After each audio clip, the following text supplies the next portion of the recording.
Most bankers aren't ready to help you until after their third cup of coffee. But with Central National Bank's after-hours service, you don't have to wait for the bank lobby to open to get help. You can contact us from 6 to 8:30 in the morning or from 5 to 10 in the evening, and we'll connect you to a real, live, local person who can answer questions and fix problems 7 days a week. Bank different. Bank Central. Central National Bank. Member FDIC.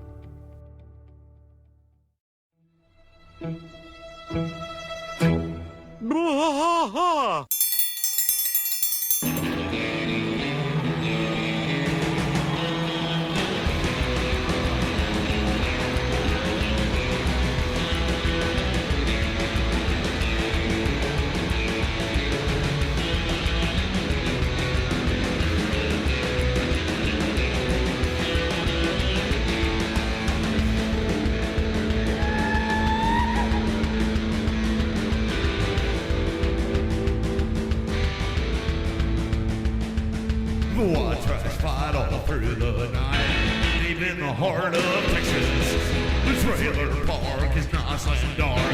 Deep in the heart of Texas, Cat drinks his brew and he spits his chew. Deep in the heart of Texas, the TV blares but no one cares.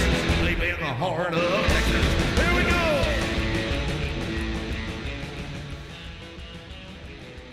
Hey there, everybody. Welcome to Wow. a King of the Hill Rewatch podcast. I'm Mike. And I'm Rusty. Rusty, we have almost made it to Christmas. Almost. This is our special Friday episode. When you're hearing this, it's going to come out December 23rd. Yeah, December the 23rd.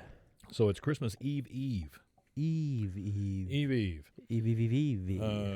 Strawberry scented. And we're at the couch. We are. We're not in our normal setting. Video studio. If anybody can see us live, live hello. we're on Twitter right now, live. So today, we're going to continue our tradition of going over some minor characters. Yep, we're gonna knock out some minor characters here on the King of the Hill character list. These are all going to be Souphanousinphones. The Souphanousinphone family. Souphanousinphones. Not to be confused with Sousa. Pete Sousa. Sousa the Newfaphone. The Souphanousinphone.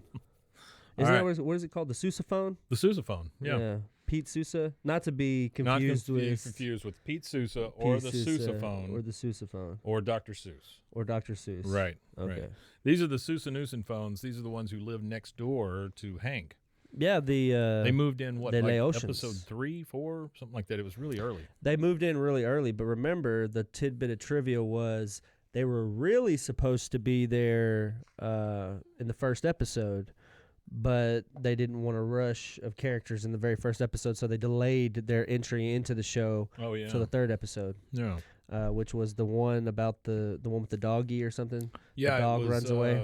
Westy Side Story. Westy Side Story. There you go. Yeah. So the first one on our list is Kong Koi Khan Souphanousinphone. Okay. Say that 5 times fast. Now in Laotian, it is a bunch of characters that I can't read, so I'm not going to even attempt that. Yes. This character is voiced by Toby Huss. Toby Huss. Who does several voices. Yeah, he does. Toby Huss is long-time Cotton Hill voice as well. He does Cotton Hill. He does, of course, Khan. He also does Joe Jack, M.F. Thatherton. Wow. Coach Kleehammer, and Ernst. He does what, Randy's dad? No, not Randy's dad. Enos is Randy's dad. Eunice. Not Not penis. penis, not Souphanousinphone. Not Souphanousinphones or not Kleehammer either, which is a funny sounding name. Ernst. I don't know whoever that is. Ernst. Yeah. Ernst. Okay. But yeah. So this is Khan. Kong Koi Khan Souphanousinphone. Voiced by Toby Huss. He is Hank's materialistic, arrogant, and rude 41-year-old Laotian next-door neighbor. Real weird guy. He is. He's Min's husband. Big fan of 80s music. Yeah, he we likes see 80s that music. later. Yeah. He's Connie's father, and Somebody's got to. Yes, and he is the main antagonist. 80s pop music was terrible. Was it? Am I the only one that feels like that way? You are. I am. 80s pop music was terrible. It said he was born and raised in Laos until he immigrated to Anaheim, California, before the events of the series took place. Then he moved to Arlen during season 1 due to problems with their previous neighbors. He believes he's better than new neighbors, often referring to them as hillbillies or rednecks, despite not knowing what they actually mean. That is very true. He does not know what those terms mean. No, he doesn't. He frequently boasts of his superiority to others and dreams of being more successful than Ted Wasanasong. Ted Wasanasong. Well, speaking about rednecks and hillbillies, back to that real fast. Yeah. I watched a documentary. Called Rednecks and Hillbillies? It was similar to that, along those lines. But it was about how sometimes just because your accent, you're perceived to be dumb by how your accent is. Sure. So there was a woman who had a doctorate, and she was from like the Appalachian Mountains. And she said that she masked her Appalachian voice, and she tried to talk with like a regional, accent instead of something super localized like the Appalachian Mountains. So she would try to talk with a broader accent, and because people would treat her like she was dumb or dumber than perceived to be just because she sounded Appalachian. Well, so it's one of those preconceived things. Like Texans, like some people I know outside of Texas that can perceive somebody with a southern drawl as somebody who might be a little slower in thought as well.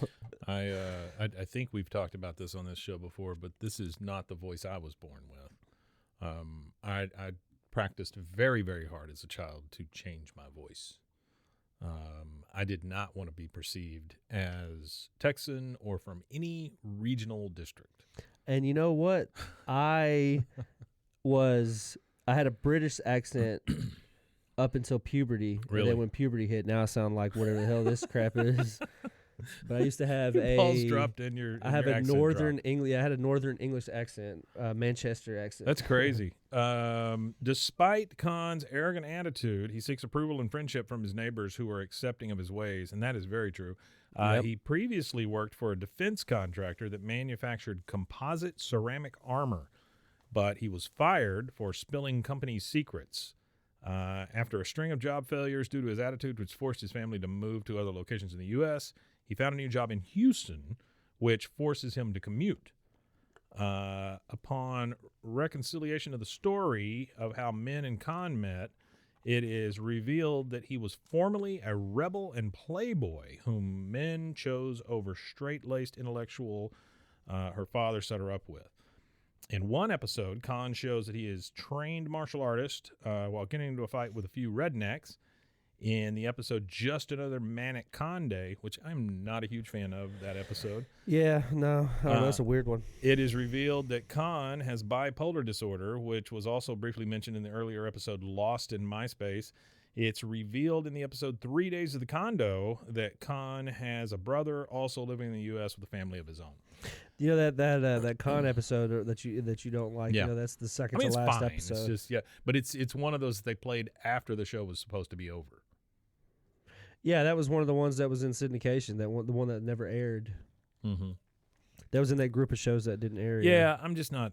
I don't know. It seems like it. No, I agree with you. Seems a little preachy. Yeah. No, I agree with you. So, but Khan is a great character. I don't think the show would be the same without him.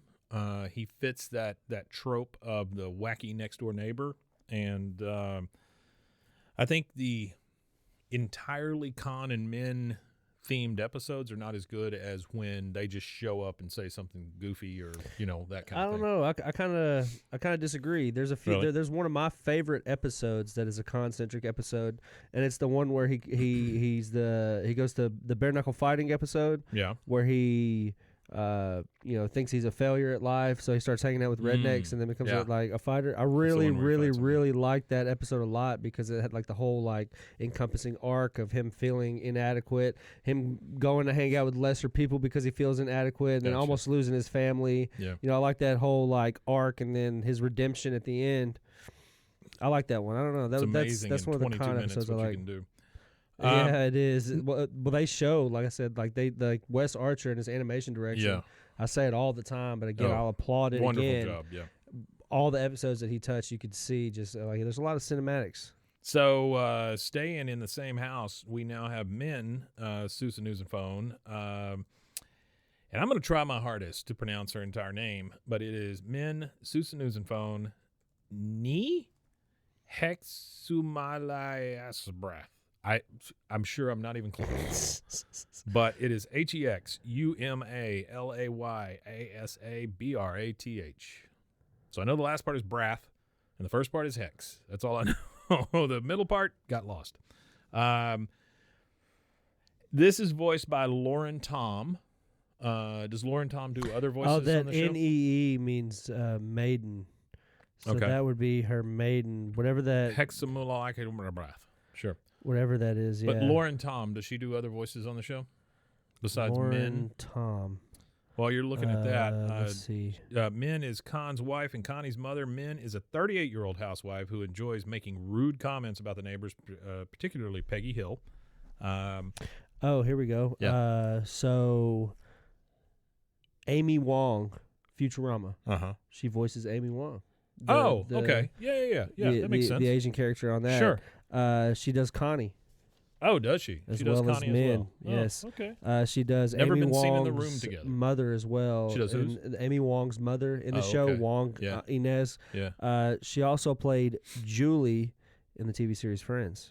Oh, okay. I don't know who I Julie is, can't but sure. correlate that. She also it was Ross's. It was one of Ross's flings. Oh. Before the monkey or after the monkey? It doesn't My say. sister will answer that for us. She'll tell me because she's watched all of it probably I 40 love the times. My sister is a TV fanatic, Oh. so she's watched all of like Seinfeld. Like she's Yeah. went back because she's not from it. She's born in '96, Right. so She's gone back and she's caught gone up. back and watched so much TV. So she gets all the pop culture just because of the amount of TV she's watched. She can name actors and actresses and Your sister TV needs to do a shows. Friends podcast with us. Yeah, she does. I would love to hear that. Yeah, I'd like to hear that too. Min's father is Gum Na Hexamakabrath, a.k.a. General Gum. She sometimes has a snobbish attitude towards the neighbors, referring to them as I wonder if hillbillies, rednecks, or dumb monkeys. I wonder if they pronounce these in I don't in know. the show. I wonder if they say any of these. Yeah, I don't ever remember them saying I don't remember Hexamulabrath. I don't remember any of that either. They might though. So she is overall a more understanding parent and better neighbor than Con, which I do agree with. She certainly is. She is a crack shot with championship level skills, and at one point she had joined Dale's gun club, exerting a positive effect on its members. She is highly competitive, going so far as to cheat on the New York Times crossword puzzle. Who's this? Min. Oh, Still Min. on We're Min. still on Min. Yeah. Okay. Like her husband, Min grew up in Laos, where her father was a powerful general in the army who was not happy with her decision to marry Con. That's an understatement. Yeah. She once told Nancy Gribble that she didn't grow up oppressed. Rather, because of her father's high-ranking position in the army, she was peasant's worst nightmare, which that's a lot, implying that she was a bully in her youth. She once taught Bobby some of the Laotian language. What do you think of Min? I like Min. Do you? The humor that they give Min, like Yeah. the writers, the writing for her, Yeah. Mm-hmm. I think is awesome. Yeah. It's always. It reminds me of a Southern grandma, Mm-hmm. kind of like, "Oh, sweetheart." Oh, you she'll know? say, like, bless your heart. Yeah, that kind of bless your stuff, but heart. she says It's it in her that- way. Yeah. Yeah, it's like the bless your heart stuff Yeah. that you get from the Southern grandmas. You know, when you're acting a fool, that's what it reminds me of when she's throwing snide stuff. It's like, Yeah.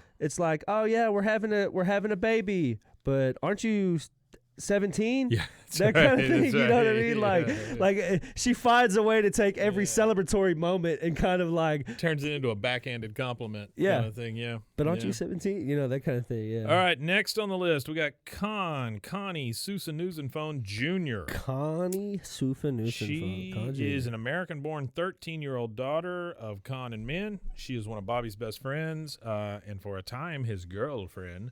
She is a violin player, an A student, and general overachiever, pressured by her mother and father, who hold her into very, very high standards. Which again, that's another trope, a stereotypical trope on Asian parents. Oh yeah, sure. Being how they are, because it's the humor they use that a lot in the show. And it is funny sometimes how, but it reminds me of kids I went to school with, not necessarily Asians, but just kids in general that I went to school with that had parents that it was like they weren't successful in their youth, so they tried to live vicariously through their kids. It's like screaming at them. Oh, it reminds me of like Tim McGraw on Friday Night Lights, where he tapes the ball to his son's hands. Right. Like, now you're gonna hold the ball, that kind of thing. Right. Like, what does it really matter in the grand scheme of things if your kid doesn't perform as good at something, as long as they try? They imply pretty hard that she works so hard because of Min and Con, but I honestly think she does it for herself. Like she is a perfectionist, and I think she blames the pressure on her parents, but I think she really kind of does all that for herself. I think that a lot of the pressure is on herself too, but also in a sense, I feel like the artistic expression that she desires to be able to express in her music, like when they go off to Branson and they do the bluegrass, which is that's peak King of the Hill. Love that episode. Can't wait till we hit that episode. Yeah. But she doesn't get to really express or explore a lot of that musical creativity because he wants her to practice Brahms. It's just so tough though that she's named after her father. I mean, because he wanted a son. That's nutty. Yeah, that is. It's tough. It is tough. Watch us fight all through the night, deep in the heart of. All right, next on the list is the big one, Doggy Con. It's their West Highland White Terrier. Oh, okay. That is all the information I have. Now, the dog did, like we said, the Westy Side Story. Yeah. That's when Doggy was introduced, and they say one of my favorites is when Hank is trying to figure out what the dog's name is, and she says, it's Doggy. Well, yeah, I know it's a doggy, but what's his name? Doggy's his name, good. you jackass. Really yeah, it's Dog. So the dog pops up every now and then. Is the dog there throughout the entire series? As far as I know, yeah. I mean, from what I remember, I mean, nothing ever tragic happens to Doggy, right? There's always dog-centric episoades. There is a few, though. In that there is that one where they think they're eating dog. They think that they've cut up Lady Bird and we're eating them and stuff. And oh they think shit! that the Yeah, I dog's remember gone that. too. Yeah, that was terrible. Yeah. All right, next is Ted Powell, Souphanousinphones, voiced by Lucy Liu. It's Connie's criminally inclined cousin and Con and Min's niece from Los Angeles, and the main antagonist in Bad Girls, What You Gonna Do? She was sent by her parents to stay at Con's for a semester because she stole drugs from a street gang. Q-bag. She attended Tom Landry Middle School in the meantime. She seduced Bobby and tricked him into creating a meth lab by pretending to help him with building a candy machine. How for his many science shows project. have 3 drug-centric episodes where they're oblivious to what they're doing? There's a you lot. have the crack fishing episode. You have And Bobby that's so cooking early, meth. too. That one's That's so really early. Yeah. And then you have Bobby cooking meth, and then you have the episode where Peggy was smuggling in drugs to the jail through her whatever she was doing, the jail stuff she was doing. Hey, that's really timely what you're talking about there. Did you see the lady in the news here locally? She was with a gang of like 3 other guys. They had this thing where they were smuggling drugs into the prison through Bible pamphlets. Oh yeah, I saw that. So they would take the pamphlets and soak them in the drugs, and then they would dry them out, and then take them to the thing, and the guys would lick the pamphlets. So she got caught. Praise him. Yeah, Amen. So she persuades him to That's wild. build Licking acid off of Bible pamphlets. So They'll do anything to get a high, won't they? She caused Bobby to make a meth lab, and she was telling him he was building a candy machine for his group science project, and then she persuaded him to steal propane tanks from Strickland Propane to complete it. That was when that was rough on Bobby. Tid Powell was caught by Connie, and she was sent away by Con to Wisconsin to work on her last uncle's dairy farm at the end of the episode because of her criminally inclined nature. There, her uncle told her she was on her last chance, and he was the last relative left in America. Any more trouble would see her shipped off to live with her grandmother in Laos. All the way to Laos. Girl's in trouble. She's a trouble girl. Yeah, she only was in one episode, but yeah, everybody knows who Lucy Liu is. The the comedian. Charlie's Angels. Yeah. All right, next. She was a comedian? No, I'm confused. I was whenever you said everybody knows him. Leoma Souphanousinphones, voiced by Amy Hill, is Khan's mother, Min's mother-in-law and Connie's grandmother. She is the only person on the show who addresses Khan by his full name.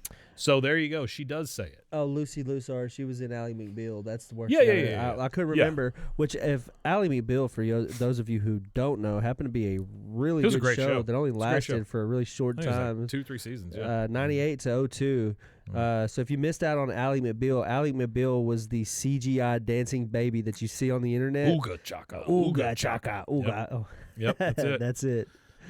So Leoma is the only one that says his full name, which that answers that question. Leoma, the paternal grandmother. Yeah.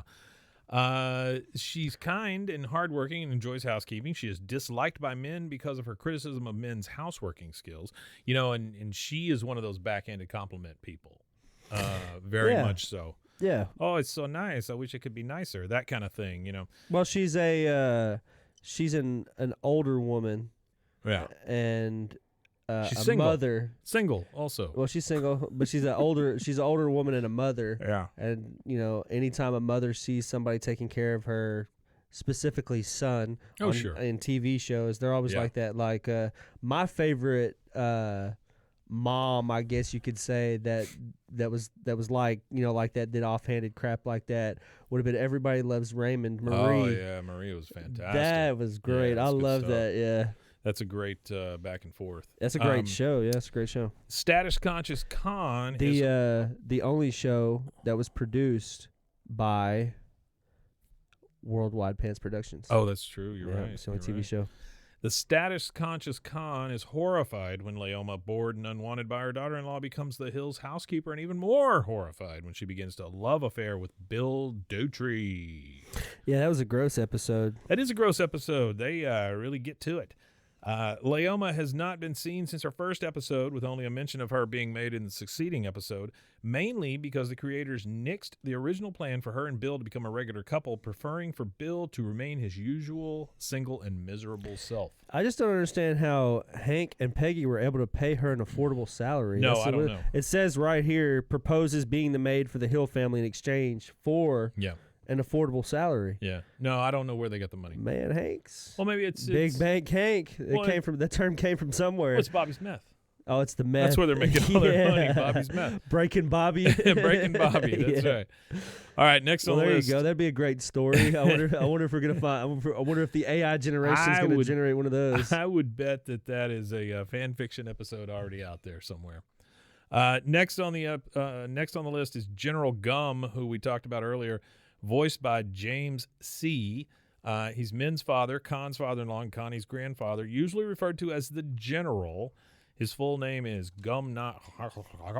He appeared only in the episodes "Pour Some Sugar on Khan," in which he visits all the family, and "Father of the Bribe," in which Min recalls her courtship by Khan.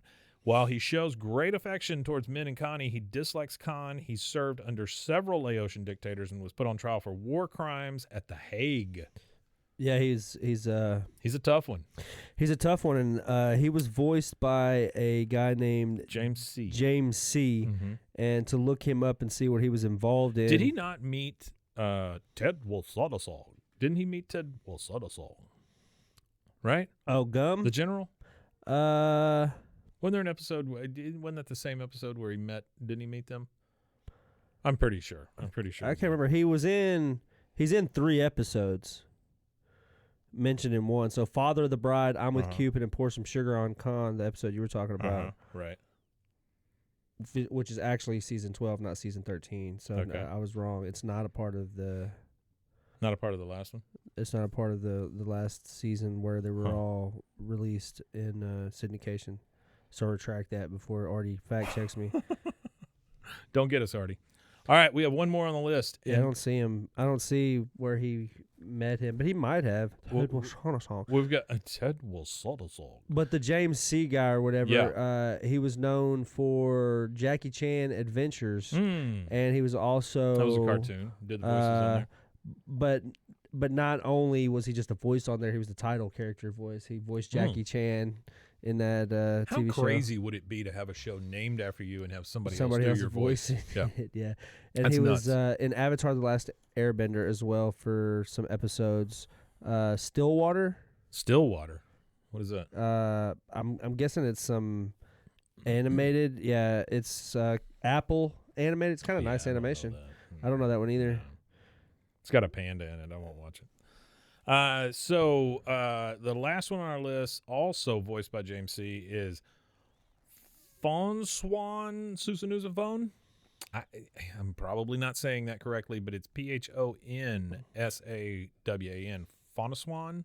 Souphanousinphone, the nephew of Con and Min and the cousin of Connie and Ted Powell. He primarily speaks Lao. Souphanousin. Yeah, I don't know. Yeah. Yeah. I'm good. Souphanousin. I don't know anything about him, honestly. I don't even really remember him. Yeah, I don't really remember him ever either. That's not. He was in Hair Today, Gone Tomorrow. Hair Today, Gone whatever Tomorrow. that episode. That episode was. Let's see here. Oh yeah, Dale encounters Khan's hooligan nephew who speaks practically no English. Day glow jumpsuit with his hair slicked back, wears very dark glasses. Oh, I do drives a remember tricked that. out sports car. Yeah. I remember what you're talking about now. Yeah. He was not in it.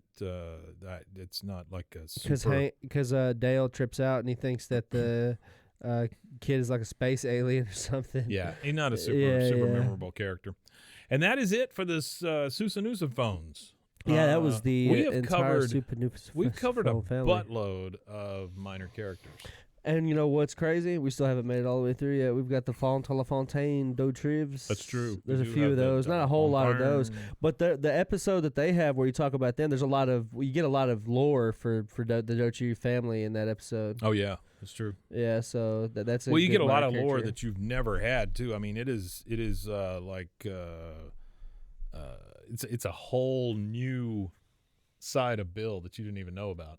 Yeah, a lot of the whole, because of course all Bill is to most people just is a depressed drunk, but he's an army barber. A depressed drunk army barber, well past his prime. Loves food. To be barbering in the army. He can also turn on his ceiling fan and his microwave at the same time with the same switch. Yeah, he's got that going for him. All right, that is it for this one, guys. That's it. December 23rd is in the books. We want to thank all of you for being here. If you're on live, thanks so much. Sorry you have to see us. I need to take care of one thing as far as housekeeping, and then we'll tell them where they can find us. Alrighty. January 20th through the 22nd, we are having RogueCon 23 here in Waco, Texas. It is a creators convention. Just found out the other day we have a big YouTuber coming in that we're actually putting up in a hotel, bringing them in, the whole thing. So it's a big deal. We're going to be doing it at 6 locations across downtown Waco. There will be live podcast shows. There will be demonstrations. I think there might be some wrestling.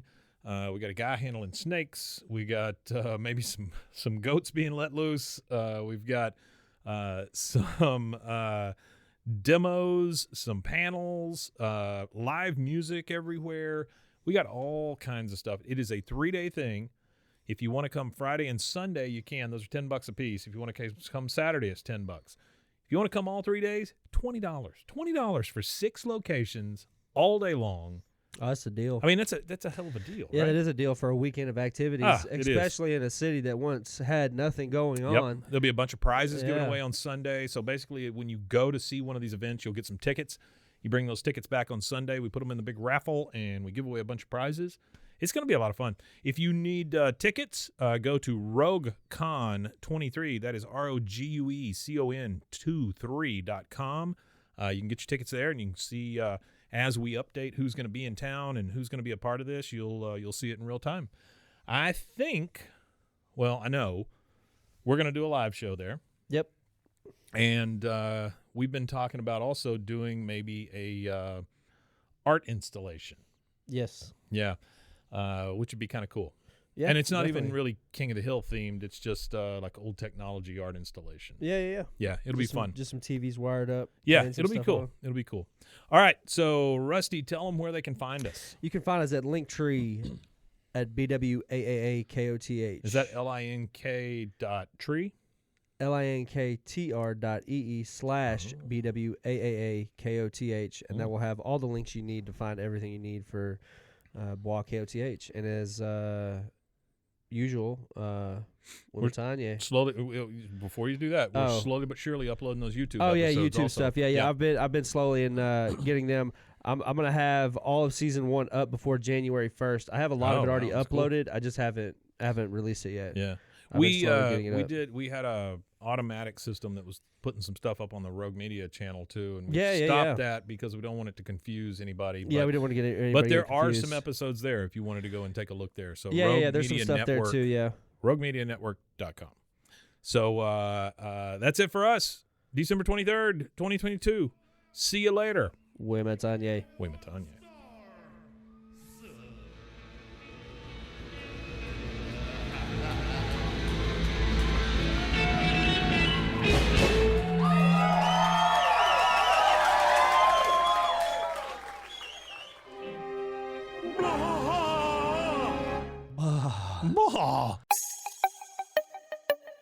This has been a Rogue Media podcast.